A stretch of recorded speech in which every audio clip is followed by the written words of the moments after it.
Hello दोस्तों, welcome to software engineering channel. क्या हाल चाल है आप लोगों का। गिटहब विदाउट कमांड लाइन की प्लेलिस्ट के लेक्चर नंबर 2 में हम आज ये देखने वाले हैं कि एक ओपन सोर्स सिस्टम जो है वो काम करता कैसे है। फर्स्ट लेक्चर में हमने दो चीज़ों को डिस्कस किया। एक तो डिस्कस किया कि क्लोज सोर्स सिस्टम क्या होता है या फिर क्लोज सोर्स सॉफ्टवेयर्स क्या होते हैं। फिर उसके बाद हमने साथ ही डिस्कस किया कि ओपन सोर्स सॉफ्टवेयर्स क्या होते हैं और ओपन सोर्स सिस्टम क्या होता है।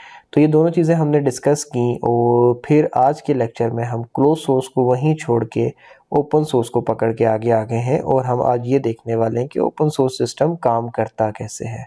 हमने ओपन सोर्स सिस्टम को ही क्यों सिलेक्ट किया, इस वजह से क्योंकि जिस रास्ते पे हम जाना चाहते हैं यानी कि गिटहब सीखने वाला रास्ता वो बेसिकली ओपन सोर्स सिस्टम से ही होके गुजरता है और यही हमें गिटहब तक पहुंचाने वाला है।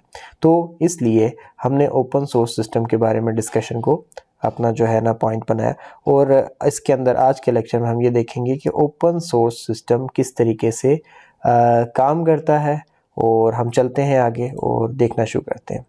सबसे पहले open source system works with the help of community. This is the most important point कि ओपन सोर्स सिस्टम को कोई एक बंदा बैठ के नहीं चला रहा होता। आप ऐसा नहीं कह सकते कि ये ओपन सोर्स सिस्टम मेरा है और इसको मैं ही चलाता हूँ। अगर वो सिस्टम आपका है और उसको आप ही चलाते हैं तो देन वो एक क्लोज सोर्स सिस्टम है। ठीक है, ओपन सोर्स सिस्टम वो होता है जिसको पूरी कम्युनिटी मिलके चला रही है। जैसे कि developer from the world use the open source software. जैसे कि मैंने आपको बताया कि कोई भी एक software open source software download करता है, उसको यूज़ करता है। अगर उसमें कोई प्रॉब्लम आती है तो उसको रिपोर्ट करता है। अगर उसको लगता है कि इसमें कुछ नए फीचर्स डाले जा सकते हैं तो वो उन फीचर्स को सजेस्ट करता है हेड ऑफ दैट सॉफ्टवेयर को। तो द पॉइंट इज कि अगर ओपन सोर्स सिस्टम को कम्युनिटी मिलके चलाती है तो हेड्स कहाँ से आ गए।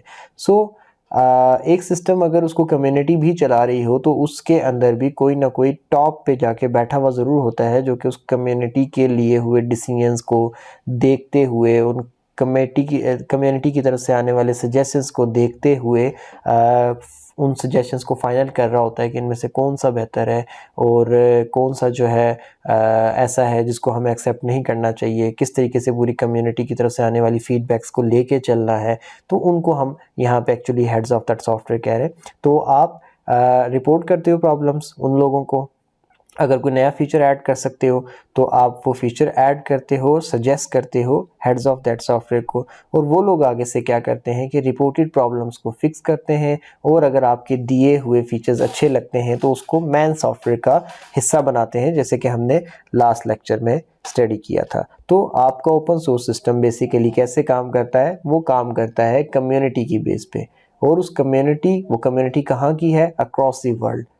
पूरी दुनिया के डेवलपर मिलके एक सॉफ्टवेयर के अंदर आने वाले प्रॉब्लम्स को रिपोर्ट भी करते हैं और उसमें नए फीचर्स ऐड करने के लिए सजेस्ट भी करते हैं और head of that software problem fix करते हैं और वो नए फीचर्स डालते चले जाते हैं और पूरी कम्युनिटी मिलकर उस एक ओपन सोर्स सॉफ्टवेयर को दिन ब दिन बेहतरी की तरफ लेके जा रही होती है और पहले से बेहतर बनाती जा रही होती है। तो ये आपका एक सिस्टम है ओपन सोर्स सिस्टम का वर्क करने का तरीका। अब who program the open source software, ठीक है। अब जैसे कि मैंने आपको अगेन ये पॉइंट आया तो इसका जवाब मेरी नज़र में तो अभी तक आपके पास होगा कि who program the open source software. So open source softwares are developed in the decentralized and collaborative way. No one specifically work on the open source software. ये बात का जवाब मैं आपको पहले ही दे चुका हूँ कि ये डिसेंट्रलाइज वे में। डिसेंट्रलाइज इसलिए क्योंकि पूरी दुनिया के अंदर से कोई कहीं बैठा हुआ है, कोई कहीं बैठा हुआ है और वो एक दूसरे के साथ कोलैबोरेट कर रहे हैं और उस सॉफ्टवेयर को बनाते चले जा रहे हैं। Programmers from all over the world can use the open source software by downloading it, can improve their own copy of software by adding more features and can suggest back those improvement to the man program, यानी कि जो आपका man software है उसके अंदर। this way they contribute in the open source program and the open source software improve every day। इसको मैंने as it is पढ़ दिया जैसे लिखा हुआ था क्योंकि ये वो बातें हैं जो कि शायद हम इस लेक्चर की पहली स्लाइड और इससे पहले वाले लेक्चर में भी किसी न किसी तरीके से अंडरस्टैंड कर चुके हैं, उनको सुन चुके हैं और समझ चुके हैं।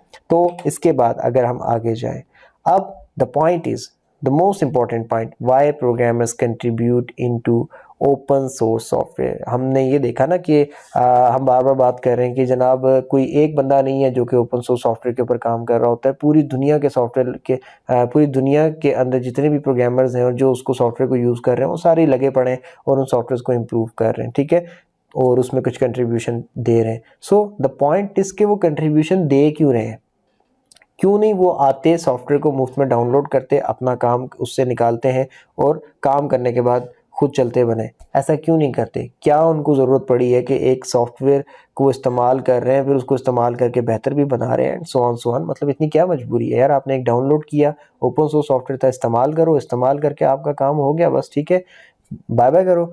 इसकी क्या मजबूरी पड़ी है कि आप उसके कोड को उठा के उसमें राइटिंग करने बैठ गए? सो द पॉइंट इज़ कि इस बात का जवाब आपको इस स्लाइड पे मिल जाएगा।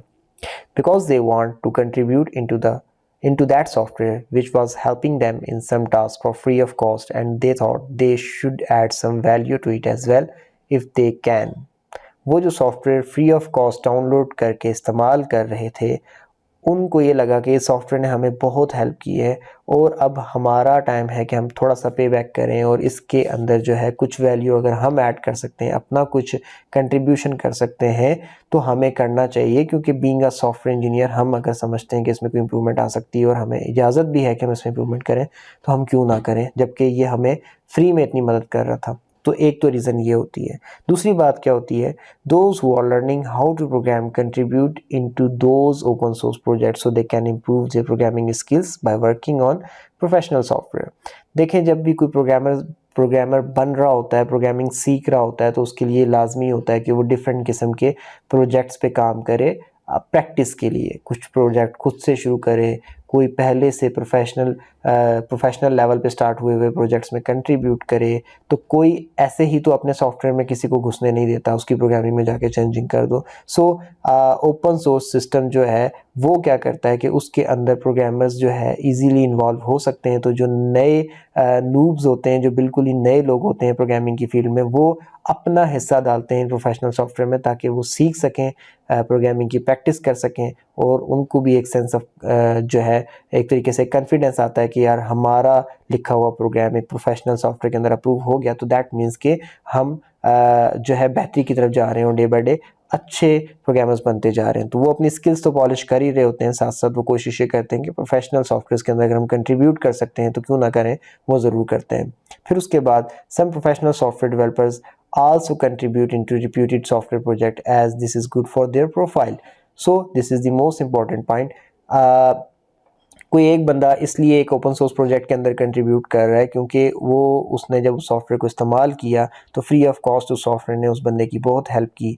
तो वो खुद भी प्रोग्रामर था और उसको लगा कि इसमें मेरी तरफ से कोई इम्प्रूवमेंट्स आनी चाहिए, मुझे भी इसको पे बैक करना चाहिए।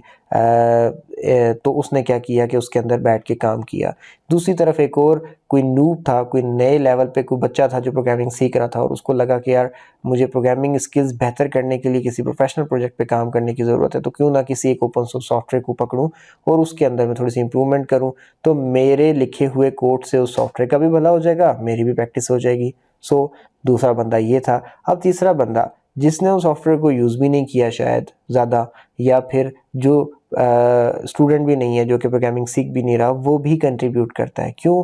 क्योंकि जो बहुत बड़े बड़े लेवल के आपके ओपन सोर्स प्रोजेक्ट्स होते हैं, जब उसके अंदर आप कंट्रीब्यूट करते हैं, आपकी तरफ से आपका लिखा हुआ ऐड उनका हिस्सा बन जाता है, तो आपके लिए ये एक बड़े फ़ख्र की बात होती है कि आपका लिखा हुआ मॉड्यूल, आपका लिखा हुआ कोड या फिर आपकी तरफ से सजेस्ट किया हुआ फीचर जो आपने बनाकर उनको दिया था, वो एक इतने बड़े सॉफ्टवेयर का हिस्सा बन चुका है जो कि दुनिया में बहुत सारे लोग इस्तेमाल कर रहे हैं। और आप इस चीज़ को एक आप प्राउडली अपनी प्रोफाइल में लिख सकते हो, आप अपने रिज्यूमे में लिख सकते हो, सीवी में लिख सकते हो, जिससे आपकी प्रोफाइल स्ट्रांग होती है कि यार ये बंदा इतना अच्छा प्रोग्रामर है कि एक रिप्यूटेड किस्म के, एक बहुत बड़े किस्म के ओपन सोर्स प्रोजेक्ट में अपना कंट्रीब्यूशन दे चुका है और इसके कंट्रीब्यूशन को वैल्यू भी किया गया है, और ये फीचर्स जो कि हम किसी सॉफ्टवेयर में इस्तेमाल कर रहे हैं ये इसी की कंट्रीब्यूशन की वजह से आए। सो डेफिनेटली आपकी प्रोफाइल अच्छी होती है, तो इसलिए भी अक्सर लोग जो है कंट्रीब्यूट करते हैं। सो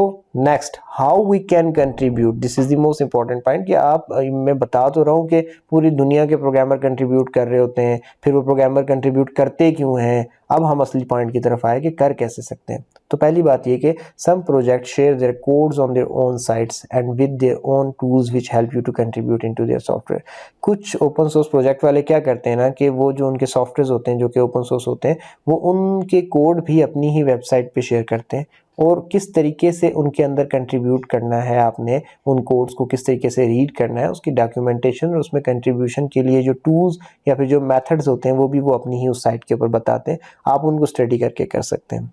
और इसके बाद दूसरा जो तरीका जो सबसे ज़्यादा यूज़ होता है, other projects use GitHub which is free of cost, ठीक है।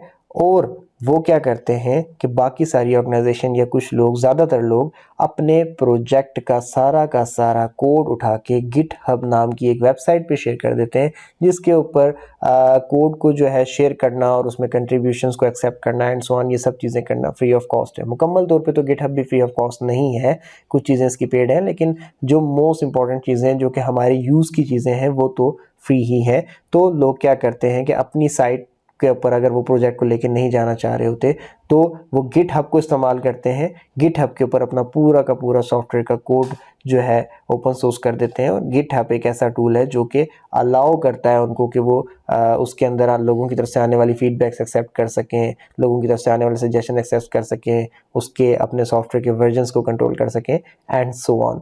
तो आगे आने वाले लेक्चर्स के अंदर जाहिर सी बात है हमारा गिटहब ही एक मुकम्मल तौर पे फोकस रहेगा, तो इसलिए मैं गिटहब को ज़्यादा डिटेल में अभी नहीं बता रहा। बट द पॉइंट इज़ कि अब आपको ये पता चल गया होगा कि हमने पहले open source and close source को देखा, फिर उन दोनों में से ओपन सोर्स को सिलेक्ट किया, और फिर मैंने आपको ये बताया कि ओपन सोर्स के ऊपर पूरी दुनिया के प्रोग्रामर्स काम करते हैं। फिर मैंने ये बताया कि ओपन सोर्स के ऊपर पूरी दुनिया के प्रोग्रामर्स काम करते क्यों हैं, ठीक है, क्या क्या रीजंस हैं। फिर उसके बाद मैंने ये बताया कि आप अगर जो वो काम कर रहे हैं और वो मुसलसल, कोई मैं बता रहा हूँ कि दुनिया से लोग कंट्रीब्यूट कर रहे हैं, इस वजह से कंट्रीब्यूट कर रहे हैं, बट हाउ, वो कर कैसे रहे हैं कंट्रीब्यूट। फिर उसके अंदर मैंने आपको दो तरीके बताए, किसी भी वेबसाइट, किसी भी प्रोजेक्ट की अपनी वेबसाइट पे जाके वहाँ पे उनके कोड में कंट्रीब्यूट कर रहे हैं, या फिर दूसरा सबसे ज़्यादा इस्तेमाल होने वाला तरीका गिटहब है, जिसपे लोग अपने पूरे के पूरे प्रोजेक्ट ओपन सोर्स कर देते हैं, अपने पूरे के पूरे प्रोजेक्ट शेयर कर देते हैं। तो प्रोग्रामर्स वहाँ गिटहब पे जाके उनके प्रोजेक्ट्स के अंदर जो है कंट्रीब्यूट कर रहे हैं। तो अब आपको पता चल गया होगा कि गिटहब कहाँ पे इस्तेमाल हो रहा है और क्यों ओपन सोर्स हमने सेलेक्ट किया आगे फर्दर स्टडी करने के लिए। अब हम आगे जाकर ये भी देखेंगे कि किस तरीके से हम लोगों के प्रोजेक्ट्स में यूजिंग गिटहब कंट्रीब्यूट कर सकते हैं और किस तरीके से हम अपने प्रोजेक्ट्स को ओपन सोर्स कर सकते हैं। तो अभी इस लेक्चर को मैं यहीं पे ख़त्म करता हूँ। अगर वीडियो अच्छी लगी हो तो प्लीज़ लाइक करके चैनल को सब्सक्राइब करके सपोर्ट प्रोवाइड करें। वीडियो में जितनी भी चीज़ें हमने डिस्कस की, जो स्लाइड्स आपने देखी हैं, अगर आपने ये स्लाइड्स आपको रिक्वायर्ड हों, आप डाउनलोड करना चाहें तो वीडियो के डिस्क्रिप्शन में जो है लिंक गिवन है, आप वहां से जाके डाउनलोड कर सकते हैं। इसके अलावा हम कुछ पेड कोर्सेज भी प्रोवाइड करते हैं, उनकी डिटेल भी वीडियो के डिस्क्रिप्शन में गिवन है, आप वहां से जाके देख सकते हैं। वीडियो अच्छी लगी हो तो प्लीज़ सब्सक्राइब करें, चैनल को सपोर्ट प्रोवाइड करें और वीडियो को लाइक करें। दोबारा मिलते हैं नेक्स्ट लेक्चर में, तब तक के लिए अल्लाह हाफिज़।